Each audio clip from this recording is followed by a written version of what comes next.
In today's video, I'm going to share with you a super simple system that I use in my coaching every single day to help amateur golfers get that great compression and consistent ball striking with their irons and wedges, anything really that they hit off the ground.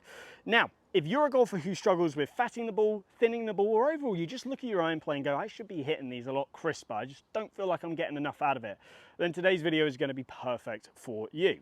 Now, before I jump into the video, if you could please give the video a like and subscribe, it massively helps me out and it also allows me to produce more content. Now, without further ado, let's actually jump into this system. Stage one of understanding this system is that we have to acknowledge that, look, this golf swing that we have is a very complicated motion. But if I was to try and simplify this down, one key thing that we must understand is that our golf swings, as complicated as they are, they have to have a lowest point. So when it comes to a wedge, an iron, I have an 8-iron here, or even something like a 5-iron, we need that low point to be past the golf ball. How far past? Now I'm going to give you a very generalized number right here, but we want it to be roughly around 3 to 4 inches after the golf ball. Now, if you think about it, go watch your favorite tour pro hit a shot. You will see they'll come down, they'll come down, they'll come down, come down, hit the ball, then the ball will fly off, then they'll continue to let that club go into the ground. As they take their divot, they'll have the lowest, chunkiest part of their divot right there, and then the club will come back up. So now we understand that. Now what we need to do is run into the second phase, which is identify what is the key piece of information that's going to help us get that lowest point of our swing further past the golf ball so we can hit that great crisp iron shot. Now to do that, I'm going to use a beautiful visual example. Xander Schauffele. Xander Schauffele, as of filming this video, has won 2 majors this year. So he is a perfect example of a golfer who is consistent with his ball striking.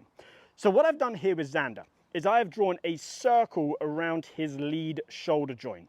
Now, why have I done that? Well, again, if I was to try and simplify this down, we tend to find that a good sort of dry look of the swing, that the lowest point of our golf swing tends to be underneath our lead shoulder joint. It's roughly underneath the lead shoulder joint. So we're going to, for today's purpose in today's video, use that as our reference guide. So let's go back to Xander.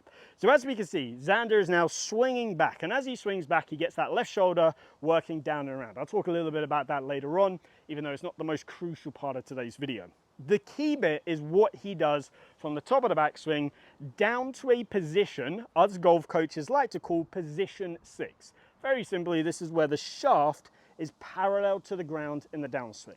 Now what we can see here is Xander's shoulder joint, so left shoulder joint, remember we're still focusing on that, is further past where that circle is. So what that means is if I move Xander to the side, sorry Xander, and I put a circle around my shoulder, what this means is that he's swung back and he's swung down, and if I pause him in this shaft parallel position, is that he's actually shifted his shoulder and his body closer towards the target during the downswing. Now, straight away, a lot of you golfers are going to go, but Giles, this means my head is going to move towards the target. Well, again, let me actually bring Xander back up. We can see his head does have a little bit of shift towards the target, especially in transition. Where a lot of golfers then get that head going back into a good spot is after this position here, the left shoulder then pulls up and back. And as you can see that drops my right shoulder down, and that's what pulls my head back.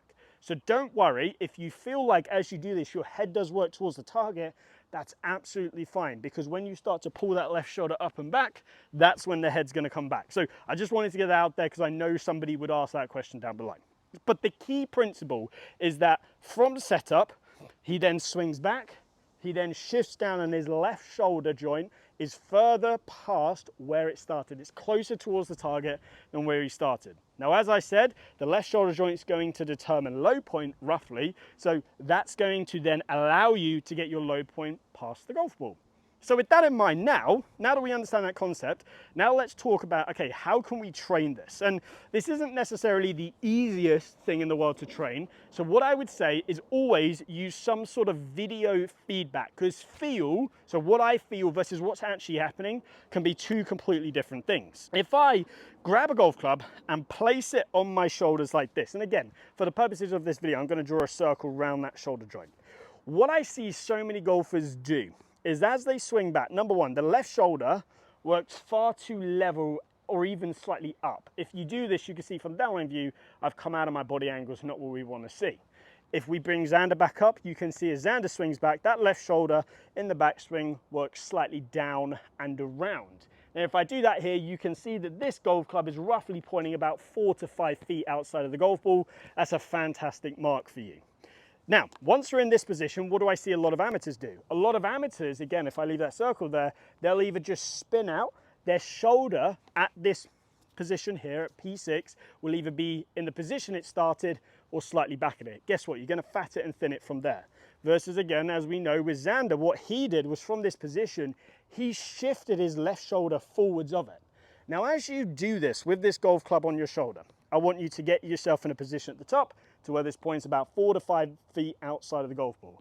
I then want you to shift, allow your head to drift slightly towards the target, but here you can see now my left shoulder feels like, to me, is getting somewhere close to being back over the left big toe. And that is a great guide for you. And the other big key is, as I'm doing this, watch where the golf club is pointing slightly down and forwards. What I'm not doing is this. I'm not ripping my chest open. So what I want you to do is go to the top, get that tilt in there, beautiful. Then from there, shift down and forwards into this position. Make sure that golf club is still pointing off in front of you over there. Perfect. Now you're in this position, you will feel a lot of pressure under the sort of toes or the ball of your left foot. Phenomenal, because now we're in this position to where we can just push up out of the ground. You can see as I do that, my left shoulder works back and away. I physically push up with the legs. That's going to cause rotation. It's going to be beautiful. So all we need to focus on is swing back, left shoulder slightly down and around. And then the key is feeling like my chest stays closed and I get the left shoulder working down and forwards this way. And again, I'm trying to imagine that I'm getting my left shoulder past where it started. Now, if I do this a couple of times with a bad example, just watch where I hit the ground. So I go back here and then I don't move that left shoulder forwards. I hit behind the ball. Do it again. I hit behind the ball. One more time. I hit behind the ball. All three examples, I had the left shoulder back of where it started at shaft parallel to the ground in the downswing. These ones, I'm going to move it forwards of it. Watch this here. Left shoulder down and around, left shoulder forwards. I hit past the golf ball. Down and around, left shoulder forwards. I hit past the golf ball. Here, hit past the golf ball. So in all three examples there, I got that low point way past the golf ball. The only thing I focused on was left shoulder down and around in the backswing, but getting that left shoulder working down and forwards in transition. So once you've then done that a couple times, what I then want you to do is hit some shots and start nice and slow. So I'm just going to do some at 50% speed here. I'm going to set up to the golf ball. I'm going to swing back, feel a little bit of tilt to the shoulders, so left shoulder down and around, but the key is left shoulder down and forwards. Again, video your swing, draw that circle on your shoulder, double check at this shaft parallel position in the downswing, your shoulders past where it started. That's the big, big key with all of this. So here it is at 50% speed. Let me piece it all together one more time and get myself in a great spot through the ball. And again, this is going to help you compress the golf ball a lot better. So really nice strike there, compressed it like crazy. That is going to massively help you with your ball striking. So if you've enjoyed that video, then please watch this video next, because this is going to be a complete guide for you when it comes to the driver, everything you need to know. Now, if you have enjoyed today's video, please give it a like and subscribe. And also, if you need some online coaching or for one-to-one help on the Skillist platform, the link is down below.